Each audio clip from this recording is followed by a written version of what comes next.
ओम शांति। सबकी बुद्धि कहाँ लगी हुई है? सब सोच रहे हैं सत्र कब समाप्त होगा। भूख भी लग रही है तो अधिक समय नहीं लूंगी।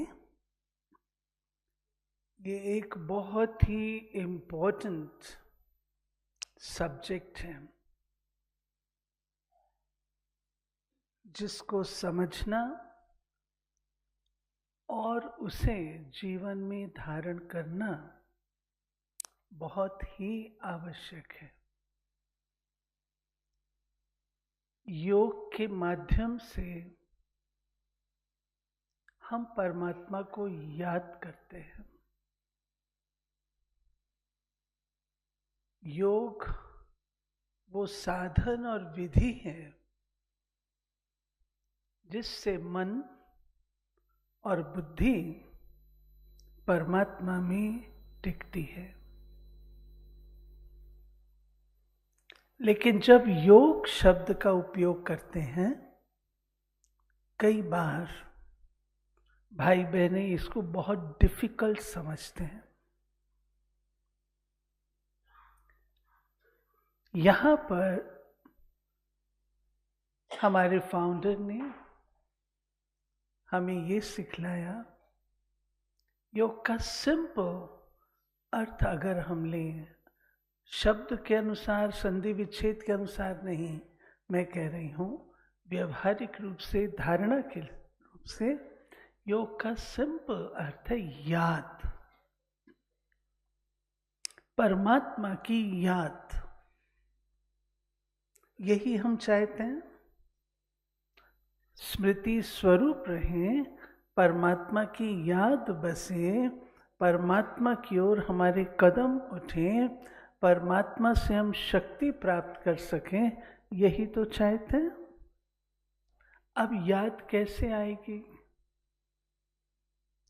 त्रिनाथ भाई ने जो बात कही वो भी बहुत इंपॉर्टेंट है। आप किसी भी व्यक्ति को याद कैसे कर सकते हैं? जब तक आपको उसका परिचय नहीं है, आप याद नहीं कर सकेंगे। आप किसी कन्या को कहें तुम अपने होने वाले पति को याद करो, आपने उसका परिचय नहीं दिया, मुलाकात नहीं कराई, बातचीत नहीं कराई, वो किसको याद करे? बुद्धि भटक जाएगी। आप उसको इतना ही बता दीजिए उसके होने वाले पति का नाम क्या है, वो क्या करता है, कहाँ रहता है। नेक्स्ट मॉर्निंग वो अखबार में पढ़ती है कि सो एंड सो रास्ते में जा रहा था, फलाने शहर की न्यूज़ पढ़ती है, उसका ध्यान जाता है कहीं ये वही व्यक्ति तो नहीं है। वो लखनऊ में रहता है, मैं स्पष्ट करता हूँ, वो लखनऊ में रहता है, एक इंजीनियर है, गोमती के किनारे है उसका घर है। अखबार में पढ़ती गोमती में बाढ़ आ गई, उसका ध्यान जाएगा कहीं उस घर में तो नहीं आए पानी। लखनऊ के इंजीनियर्स की तनख्वाह बढ़ा दी गई, ध्यान जाएगा? स्वाभाविक है जाएगा। अधिक परिचय नहीं मिला, थोड़ा सा ही मिला। परमात्मा ने कहा है, हे आत्मन, मैं जो हूं, जैसा हूं और जितना हूं, मुझे वैसा समझ याद करना है। तो परमात्मा का परिचय इस समय मैं नहीं दे रही हूं, लेकिन इम्पोर्टेंट चीज ये है कि परिचय होना जरूरी है। अगर हम चाहते हैं याद करना प्रभु को, मन को उनमें लगाना, मन मनाभव होना, तो परिचय सही होना जरूरी है। दूसरी बात, परिचय हो, लेकिन अगर आपका उस व्यक्ति के साथ कोई संबंध नहीं है तो आप क्यों याद करेंगे उसको? आपको क्यों किसी की याद आने लगी? नहीं आएगी। हमारे एक वक्ता ने ये बात कही संबंध की, और ये भी उतनी ही इम्पोर्टेंट है। परमात्मा पिता के साथ हमारे सर्व संबंध हैं। जो हम लोग कहते हैं त्वमेव माता च पिता, त्वमेव बंधु सखा, त्वमेव विद्या द्रविणम, त्वमेव सर्वम देव, कहते हैं ना, आप हमारे सब कुछ हैं। प्यारे भाइयों और बहनों, क्या ये केवल बोल तक है, या इसको हम अपने जीवन में अनुभव कर सकते हैं? परमात्मा के साथ सर्व संबंध जब जोड़ते हैं, वो अलग विषय हो जाएगा, उसकी डिटेल में जाऊंगी तो। लेकिन संबंध, परिचय है, संबंध, आपका संबंध भी हो, लेकिन अगर वो संबंध स्नेहासिक्त नहीं है, आपको उनकी याद क्यों आने लगे? दो प्रकार के लोगों की याद आती है, या तो जिससे आपकी शत्रुता होती है, या जिससे मित्रता। परमात्मा के साथ तो हमारा बहुत घनिष्ठ संबंध स्नेह वाला है। भक्ति जिसको कहा, स्नेह के आधार से जहां स्नेह होता है, वहां जो हम कहते हैं परमात्मा सब जगह है, क्यों कहते हैं? अनुभव से। जिधर देखता हूं वो स्नेह उनके प्रति इतना है, जो हम कहते हैं जिधर देखता हूं उधर तू ही तू है। स्नेह, और स्नेह के साथ चौथा सोपान एक और, जिसको हम कहते हैं संपर्क। प्यारे भाइयों बहनों, आपका जिसके साथ स्नेह होता है, आप हर छोटी मोटी बात उनके साथ शेयर करते हैं। मोबाइल उठाया और तुरंत वर्णन करते हैं। क्या इतना ही स्नेह, इतना ही संपर्क उस परमात्मा के साथ भी है?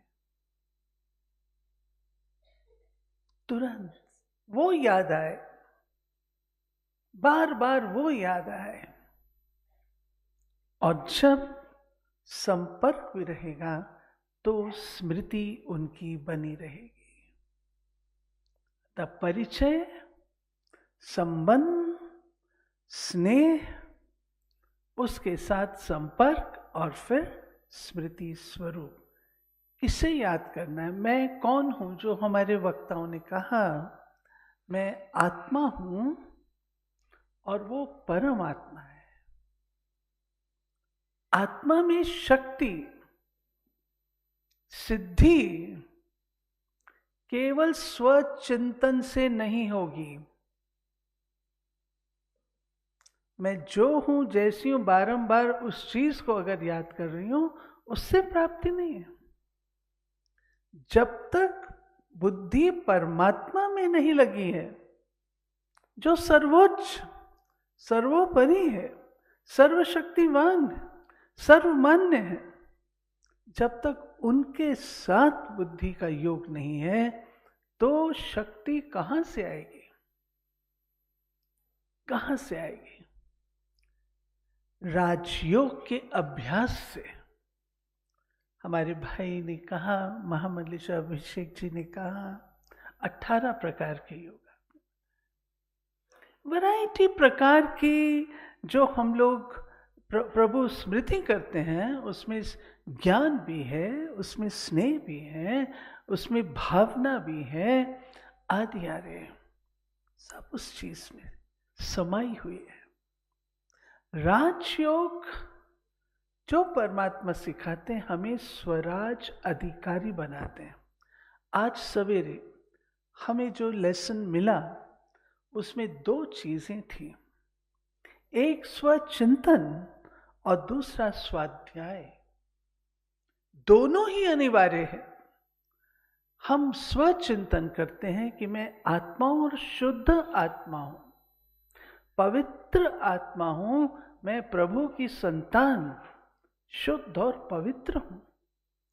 अपने उन संस्कारों को इमर्ज करते हैं और उन संस्कारों को इमर्ज करके उस अनुरूप अपनी मन, वाणी और कर्म को साधते हैं, तब वो स्वचिंतन जीवन परिवर्तन के निमित्त बनता है। इस अभ्यास से और परमात्म चिंतन से, जो हमारी उषा बहन ने कराया, परमात्मा की याद से, जो डॉक्टर पांडे ने सवेरे भी कहा कि वो एनर्जी जो सबसे पावरफुल है, अंग्रेजी में कहते भी हैं as you think so you become, जैसा सोचेंगे वैसा बनेंगे। यदि परमात्मा के बारे में हम सोचते हैं, जो वह सोर्स ऑफ एनर्जी है, उस सोर्स से वो कौन सी एनर्जी हमको मिलेगी? ज्ञान, प्रेम, शांति, आनंद, सुख, पवित्रता, आनंद, ये हमारे जीवन का हिस्सा बनते जाते हैं।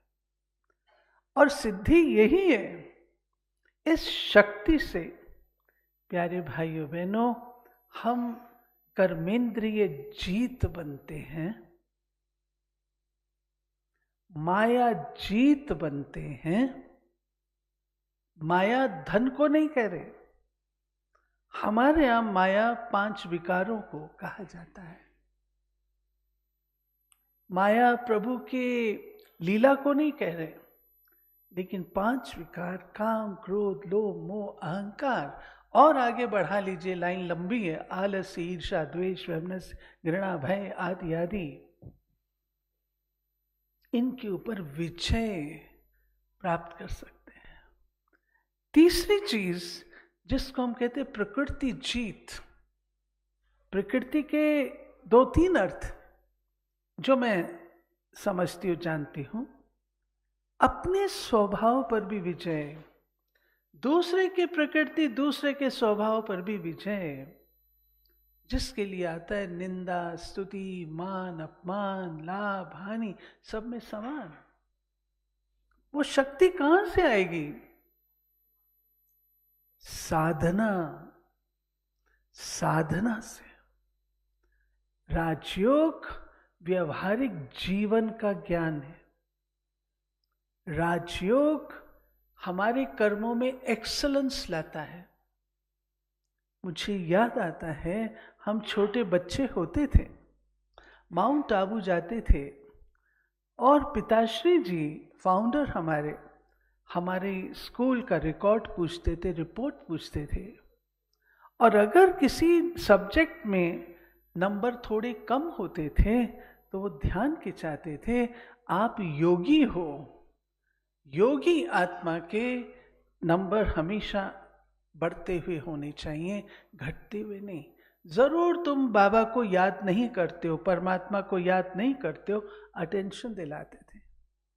योग से जीवन में एक्सीलेंस आती है, व्यवहारिक शुद्धता आती है, मानसिक शुद्धता आती है, आदि आदि।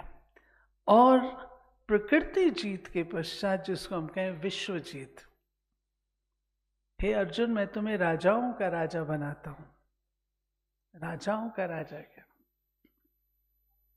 सोचिएगा, अधिक समय ना लेकर, इतना अवश्य आप सबसे मैं आग्रह करूंगी कि यदि थोड़ा समय आप सब निकालें, हमने इतनी सुंदर, सच इतने अच्छे प्रकार के विचारों को एक एक एक एक वक्ता, इतने श्रेष्ठ विचारों का पुंज है, ये हम सब ने अनुभव किया होगा। एक बार सबके लिए ताली तो बजाइए।